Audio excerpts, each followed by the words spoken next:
Hey guys, I did a video this morning. I'm still going to upload it, but consider this a bit of a prelude to it, as I will talk more in that video about what I have to say here. You see, yesterday, and I talk about this because Andre Meadows of Black Nerd Comedy talked about it. He did a 32-minute, 55-second reaction video, just gave his thoughts on what was announced yesterday, courtesy of WarnerMedia, for their upcoming HBOMax streaming service. You see, yesterday, via Twitter, Facebook, and other sites, other social media sites, WarnerMedia basically, dropped a bombshell, if you will, at least in their minds, dropped a huge bombshell with a series of announcements, one after the other, of what shows and programs and movies and such were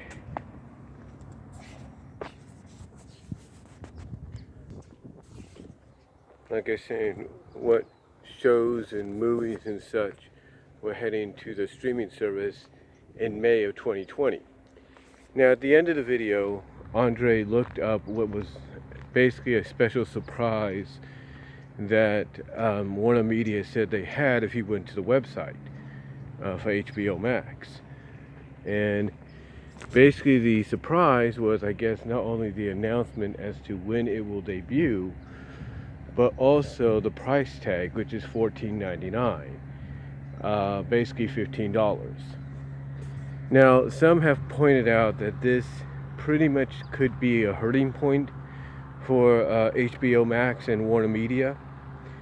But then I guess someone at WarnerMedia realized, wait a minute, we're charging a lot more for our service than Disney is theirs, and in a sense Netflix is for theirs. So they came up with a solution, and that solution apparently is, if you currently have or will have sooner than later HBO Now, if you have the HBO Now streaming service, basically if you have the HBO Now streaming service currently or plan to get it,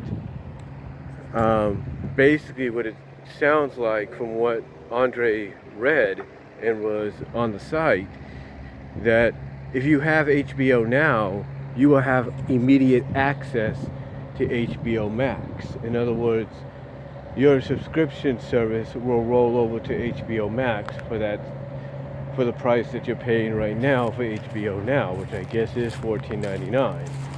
So in other words, you won't have to worry about paying separately for HBO Max, due to the fact that you have HBO Now, HBO Go, whatever it's called, at your fingertips already. So you'll just have instant access right off the bat to HBO Max.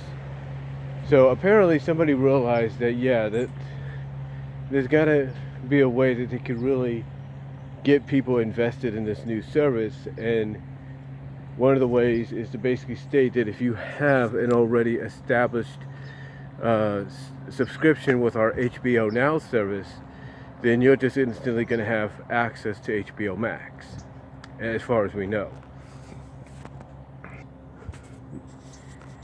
Now, that might sound good to some and sound enticing.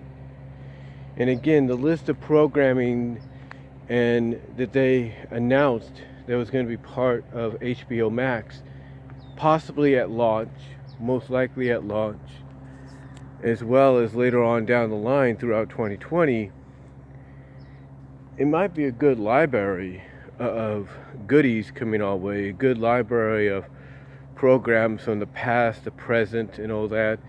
Some nostalgic stuff, some original stuff.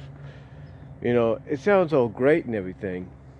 And again, I get more into detail with the video I did earlier this morning that I will post when I get home from work.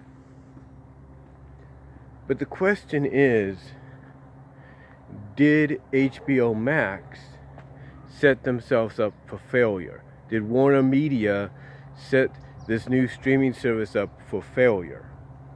Because as the title of the video that will come after this, basically the question would be, did WarnerMedia show their hand too soon?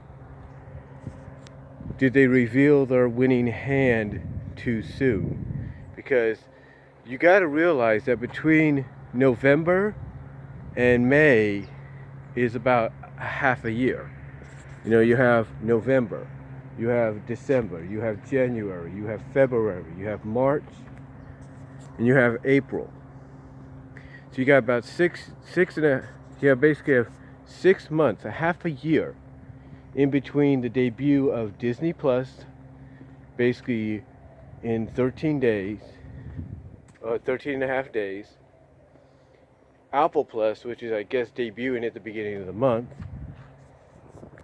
you know, Netflix,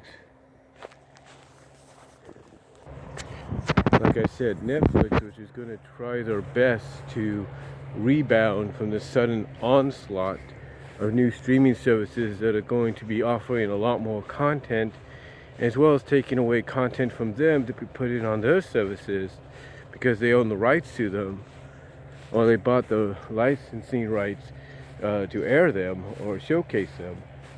Netflix is going to try to find a way to bounce back.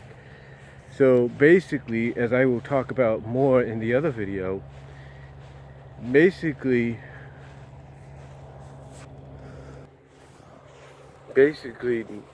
WarnerMedia has given these streaming services a 6-month window to get themselves ready to counteract whatever WarnerMedia or whatever HBOMax is going to deliver on May 2020, whenever the date is.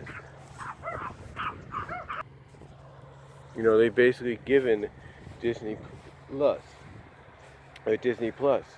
Apple Plus, you know, Netflix. You know, they've given them a 6-month window to come up with something to counteract their debut. So one would have to wonder whether or not WarnerMedia just set up HBOMax for failure. And as the title of the next video, and as I explained in that video, basically, did WarnerMedia show their hand too soon when it comes to announcement, when it comes to the social media announcement of what's going to be part of the service.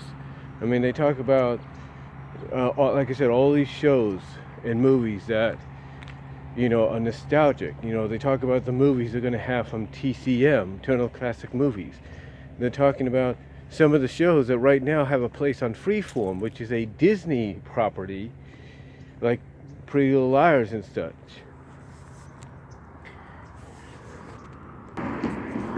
You know, they talk about all that stuff. They talk about all the kid and family friendly, all the kids and family programming that they're going to have, you know, in store as well. Some new original stuff based around that programming.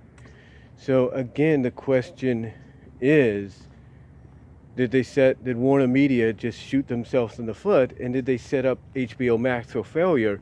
Because as I say in that video that I will post later, you cannot tell me that in the next 6 months that Disney with the Disney Plus service, Apple with our Apple Plus service, and Netflix are not going to find a way to basically embarrass WarnerMedia on the launch day of HBOMax in May of 2020.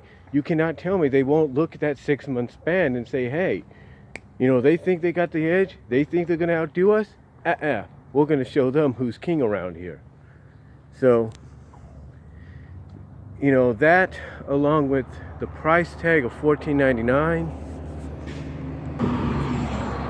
you know, it makes you wonder.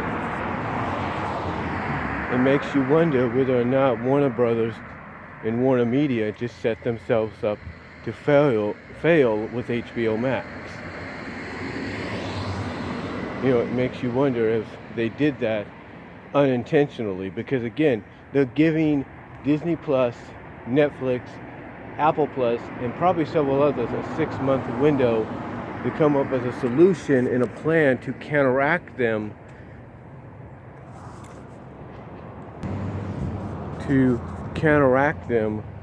with whatever programs and shows they'll want to bring on board to their services in that half year to come after Disney Plus and Apple Plus debut next month. You know, so anyway, I go into more detail with the video that I did earlier this morning, and that will be uploaded basically as well, like I said, when I get home. But I just want to know what your thoughts are.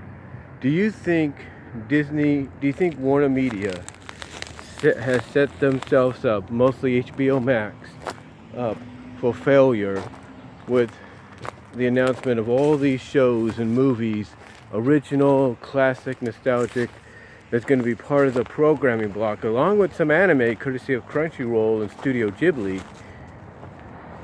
Do you think they set themselves up for failure, or do you think they're going to succeed and have the last laugh in the end? What do you guys think? Let me know down below. Comment if you like. I got to get back to work. And again, like I said, the video I did this morning talking more about it will be uploaded later on when I get home. So let me know what you guys think, and I will talk to you all later. God bless. Take care, and I'm out.